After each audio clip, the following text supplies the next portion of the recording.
Quand on est en start-up, il y a deux chiffres qui comptent plus que tous les autres. Vraiment. Ils sont directement liés à la survie de la boîte. Le burn rate, c'est-à-dire la vitesse à laquelle on brûle du cash, et le runway, le temps qui nous reste avant de se crasher. Ce sont, en quelque sorte, les indicateurs vitaux de n'importe quel projet. C'était la question, n'est-ce pas? Et la réponse, eh bien, elle se trouve presque toujours dans la gestion de la trésorerie. C'est une vérité qui peut paraître un peu brutale, mais c'est la réalité du terrain pour tous les fondateurs. Les chiffres sont formels, ils ne mentent pas.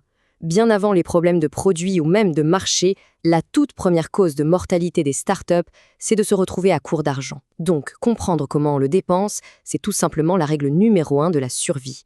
Alors, voici notre plan de bataille pour aujourd'hui. D'abord, on va définir les concepts clés. Ensuite, on apprendra à les calculer, mais de façon très précise. Après, on verra comment les interpréter. Et enfin, et c'est le plus important, on regardera comment agir pour reprendre le contrôle. Allez, on entre dans le vif du sujet. La meilleure façon de se représenter les finances d'une start-up, c'est d'imaginer un énorme compte à rebours. Chaque euro qui sort fait avancer l'horloge, un peu plus vite, vers zéro. Le burn rate, c'est justement la vitesse de ce compte à rebours. Le terme érosion des capitaux, utilisé par De facto, est vraiment parfait. Ça image très bien cette force, qui est lente, mais qui peut être destructrice si on ne la maîtrise pas. C'est tout simplement le rythme de votre consommation de cash.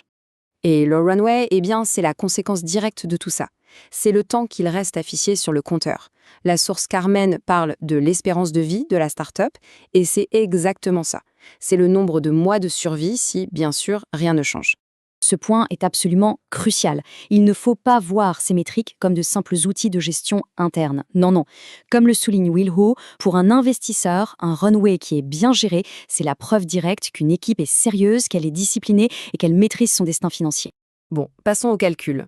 Mesurer son burn rate, c'est un peu comme jeter un œil à son compteur de vitesse quand on est sur l'autoroute. C'est juste indispensable pour savoir si on peut se permettre d'accélérer ou s'il faut commencer à lever le pied. Là, il faut absolument faire la distinction entre deux choses, le burn brut et le burn net. Le burn brut, c'est le total de toutes les sorties d'argent. C'est le chiffre qui fait souvent un peu peur. Mais le burn net, c'est la réalité du terrain. C'est ce qu'on dépense moins ce qu'on gagne. C'est le seul qui compte vraiment, parce qu'il représente la véritable hémorragie financière de chaque mois.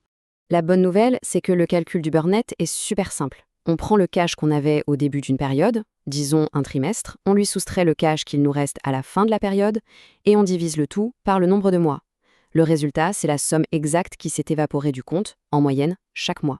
Une fois qu'on connaît sa vitesse de combustion, sa vitesse de burn, on peut calculer la métrique la plus angoissante, mais aussi la plus vitale, le runway. Autrement dit, combien de temps il reste au compteur avant le fameux game over. Et là encore, la formule est une simplicité redoutable. On prend tout le cash qu'on a en banque et on le divise par le burn rate net mensuel qu'on vient tout juste de calculer. Le résultat, c'est le nombre de mois qu'on a devant nous avant d'arriver à zéro. Alors, c'est quoi un bon chiffre? Le consensus dans l'écosystème, que ce soit chez les investisseurs ou les experts, s'accorde sur une zone de sécurité entre 12 et 18 mois.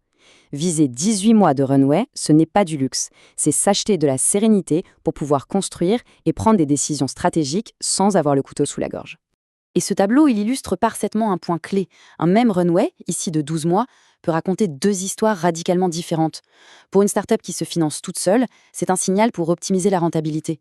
Pour une autre qui est financée par des VC, c'est la sirène d'alarme qui retentit. Il faut soit couper les coûts de manière drastique, soit préparer la prochaine levée de fonds. Et très vite. Le contexte, ça change tout. Ce système de feu tricolore, inspiré de l'UNIL, est un excellent tableau de bord mental à garder en tête. Au-dessus de 12 mois, on est dans le vert. C'est le moment de construire, d'accélérer. Entre 3 et 6 mois, c'est l'orange. L'urgence commence à s'installer. Et en dessous de 3 mois, c'est le rouge. Et là, il n'y a plus de stratégie, il n'y a que la survie, au jour le jour. Mais la bonne nouvelle dans tout ça, c'est que ce compte à rebours n'est pas une fatalité. On peut, et même on doit, agir pour gagner du temps. Alors voyons maintenant les leviers concrets pour prolonger ce fameux runway. En gros, il y a deux leviers principaux, et il faut jouer sur les deux en même temps. Levier numéro 1, dépenser moins. Ça veut dire traquer chaque ligne de coût, couper tout ce qui est superflu, renégocier les contrats. Levier numéro 2, gagner plus. Idéalement sans augmenter les coûts de manière proportionnelle. Vendre davantage aux clients qu'on a déjà, c'est souvent le chemin le plus rapide. Et attention au piège classique. Pensez que la levée de fonds est une solution miracle qui va tout régler. Cette chronologie, elle le montre sans détour. Lever des fonds, c'est un marathon, pas un sprint. C'est un processus qui peut facilement prendre de 9 à 12 mois. Commencer à chercher de l'argent quand on est déjà dans le rouge, c'est la garantie de l'échec. Ce qui nous amène à la question stratégique ultime pour toute start-up qui a besoin de capital pour grandir. Le timing, c'est absolument tout. La conclusion qui est partagée par toutes nos sources, elle est sans appel. On lève des fonds depuis une position de force, jamais de faiblesse. Arriver en négociation avec 18 mois de runway devant soi, c'est discuter d'égal à égal.